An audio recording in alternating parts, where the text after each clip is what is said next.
Hello dear students, today we are going to discuss class 9th SST Unit 4 Economics, Chapter 1st, The Story of Village Palampur. In last video, I have told you about multiple cropping, and today we are going to discuss modern inputs. Modern inputs means आधुनिक जानकारी। Farming करने की आधुनिक जानकारी, आधुनिक तौर तरीके क्या है। The other way to increase production is to use modern farming method for higher yield. The other way to increase production to use modern farming method for higher yield.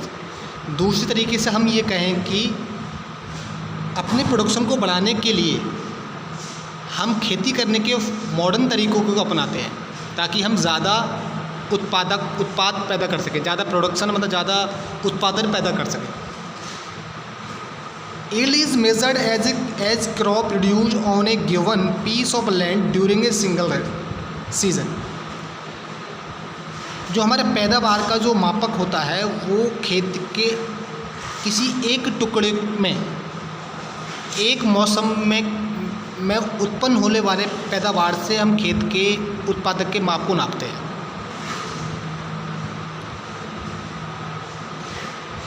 Till the mid 1960s the seed used in cultivation were traditional one with relatively low yields।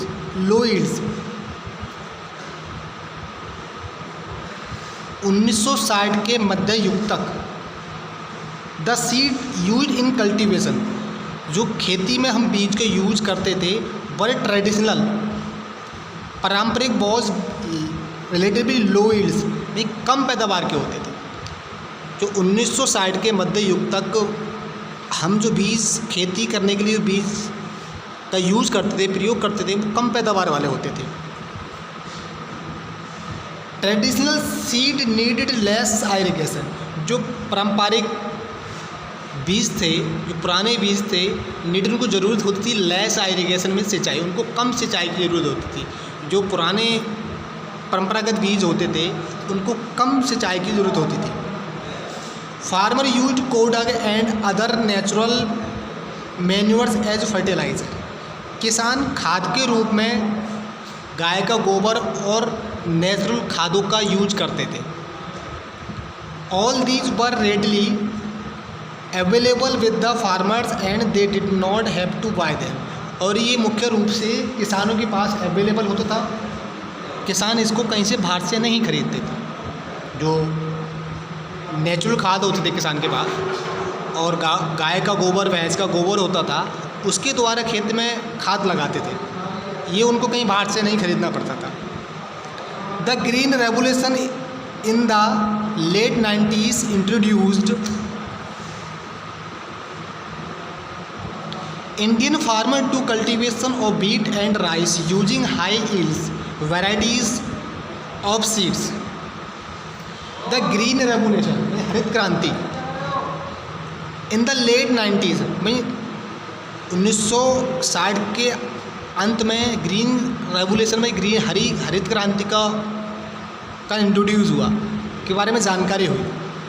तो Indian farmer to cultivation of wheat, Indian farmer to cultivation of wheat and rice using high yielding variety. और भारतीय किसान क्या थे, खेती करने के लिए, पैदावार करने के लिए, अच्छी पैदावार करने के लिए गेहूं की और चावलों की एक अच्छी वैरायटी के, हाई वैरायटी के बीजों का यूज करते थे। Yielding varieties, high yielding varieties of seed, ये अच्छी गेहूं की और धान की खेती पैदा करने के लिए भारतीय किसान हाई वैरायटी के बीजों का यूज करते थे जो ज़्यादा पैदावार देते थे। Compare to the traditional seed, the high variety seed, high yielding variety से HYV means high yielding variety, high yielding variety seed produce much greater amount of grain on single plant.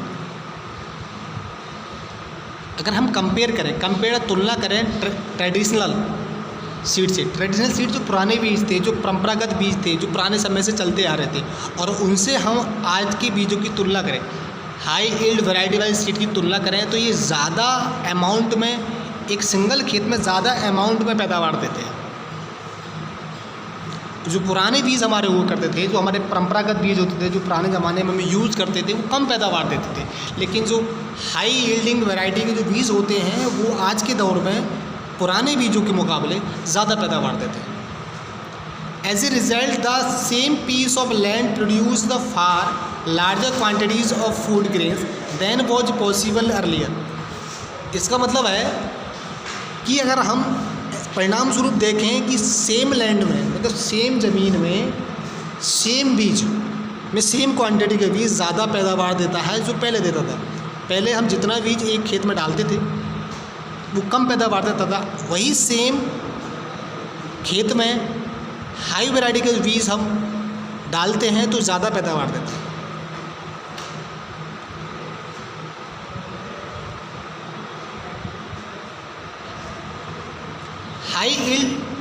High yield varieties seed however needed plenty of water and also chemical fertilizer and pesticide to produce best result।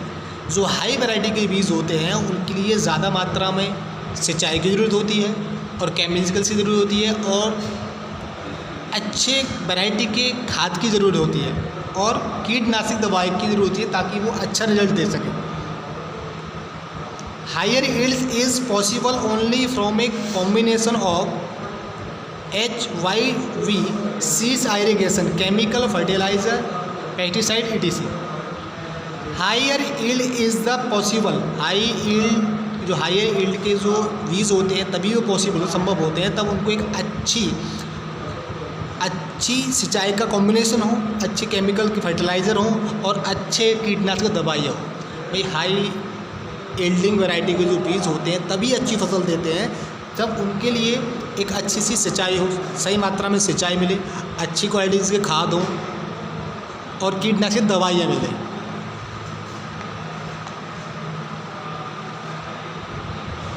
Farmer of Punjab, Haryana and western Uttar Pradesh were the first to try out the modern farming method in India. Punjab, Haryana और पश्चिम उत्तर प्रदेश के लोगों ने सबसे पहले higher variety के जो बीज थे उनका प्रयोग किया और हायर लेवल पे फार्मिंग करनी शुरू करी थी। The farmer in these region set up the tubewells for irrigation and made use of higher yielding variety seeds, chemical fertilizer and pesticide in farming. The farmer in this region, इस क्षेत्र के लोगों ने setup tubewell setup किए for irrigation, सिंचाई के लिए। इस क्षेत्र के लोगों ने सिंचाई के लिए, जब पंजाब, हरियाणा और वेस्टर्न उत्तर प्रदेश के लोगों ने अच्छी पैदावार करने के लिए अपने खेतों में ट्यूबवेल्स सेटअप किए, ट्यूबवेल्स लगाए और अच्छी प्रकार की अच्छी केमिकल के फर्टिलाइज़र का यूज किया और कीटनाशक दवाइयों का यूज किया ताकि वो अच्छी पैदावार ले सकें। Many of them bought farm machinery like tractor and thresher, which made plowing and harvesting faster। और बहुत सी किसानों ने अच्छी पैदावार के लिए, अच्छी खेती करने के लिए मशीनें खरीदी जैसे ट्रैक्टर, थ्रेसर, ताकि वो अच्छी जुताई कर सकें और अच्छी तरीके से फसल को उगा सकें। Due to all these production increase many folds specially in the case of wheat and rice. और इसी कारण वो गेहूं की और धान की अच्छी पैदावार लेने लगे। This tremendous increase in the production of wheat and rice was turned as a green revolution. और यही ज़बरदस्त वृद्धि, इंक्रीज मीन्स यही पैदावार में जो बेहतरीन इंक्रीज हुई, वृद्धि हुई उस गेहूं और धानों में, उसको हम बोलते हैं ग्रीन रेवोल्यूशन में हरित क्रांति कहा गया। जैसे गेहूं और धान की पैदावार में अच्छी वृद्धि हुई तो उसका नाम रख दिया गया ग्रीन रेवोल्यूशन, मीन्स हरित क्रांति।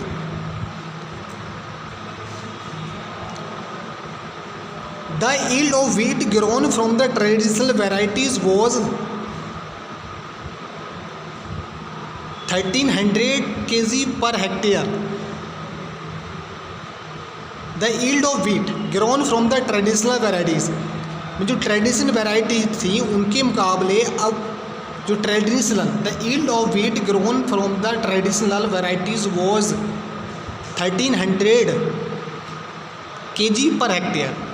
जो पुरानी वैरायटियाँ थी, जो परंपरागत बीजों की वैरायटी थी, उनसे गेहूं की पैदावार मात्र 1300 किलोग्राम पर हेक्टेयर होती थी, जो पुराने बीज होते थे.